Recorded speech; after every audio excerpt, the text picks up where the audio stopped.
नमस्कार। बॉलीवुड और अंडरवर्ल्ड, ये कनेक्शन तो हमेशा से ही सुर्खियों में रहा है। लेकिन एक कहानी ऐसी है जिसने सिर्फ सुर्खियां ही नहीं बटोरी, बल्कि सच कहें तो पूरे देश को हिलाकर रख दिया था। ये कहानी है सुपरस्टार संजय दत्त की। एक ऐसी कहानी जिसमें एक बड़ी गलती उन्हें आतंक और कानून के एक ऐसे जाल में उलझा देती है जहां से उनकी पूरी जिंदगी ही बदल जाती है। तो चलिए आज इस पूरी कहानी को परत दर परत समझते हैं। कहानी की शुरुआत होती है 12 मार्च 1993 से। जगह मुंबई। एक ऐसा दिन जिसे मुंबई शायद कभी नहीं भुला पाएगी। एक के बाद एक सिलसिलेवार धमाकों से पूरा शहर दहल उठा था। शहर की रूह कांप गई थी। इन धमाकों में 257 बेगुनाह जानें चली गईं और 700 से भी ज्यादा लोग घायल हुए। और इस खौफनाक साजिश के पीछे नाम था अंडरवर्ल्ड डॉन दाऊद इब्राहिम का। लेकिन इस पूरी साजिश के बीच एक सवाल ने सच में सबको चौंका कर रख दिया कि बॉलीवुड का एक इतना बड़ा सुपरस्टार आखिर इसमें शामिल कैसे हो सकता है।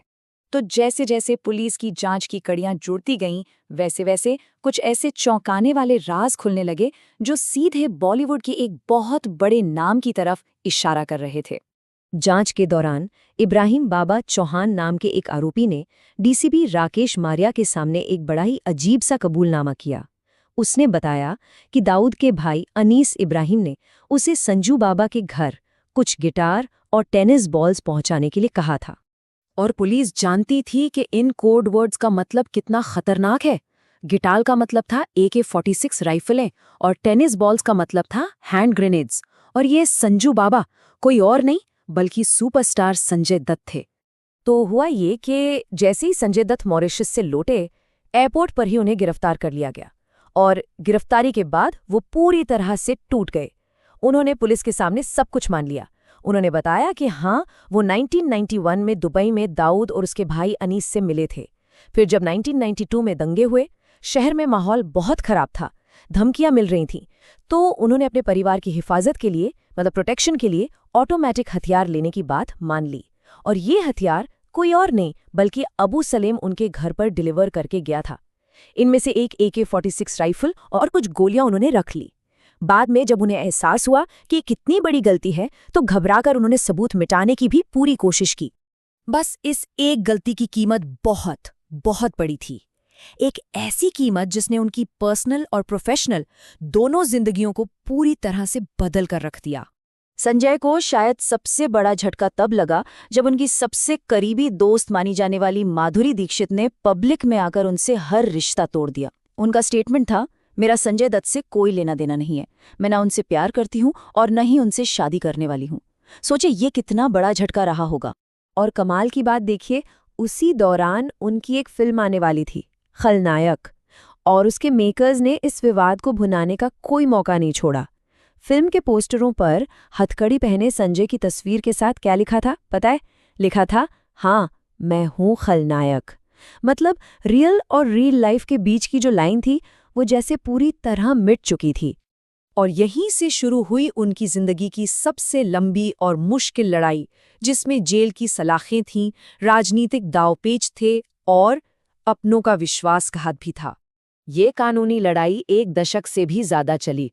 देखिए, मई 1993 में जमानत मिली, लेकिन जुलाई 1994 में वो भी कैंसिल हो गई और उन्हें 15 महीने एक हाई सिक्योरिटी सेल में गुजारने पड़े।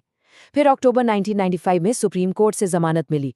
आगे चलकर 2006 में उन्हें टेररिज्म के सबसे बड़े इल्जाम से तो बरी कर दिया गया, लेकिन आर्म्स एक्ट में दोषी ठहराया गया। और आखिर में 2013 में सुप्रीम कोर्ट ने सजा को बरकरार रखा। अब इस पूरे दौर में एक बेबस पिता सुनील दत्त अपने बेटे को बचाने के लिए हर दरवाजा खटखटा रहे थे। लेकिन हालात देखिए, उनकी अपनी पॉलिटिकल पार्टी कांग्रेस ने पल्ला झाड़ लिया।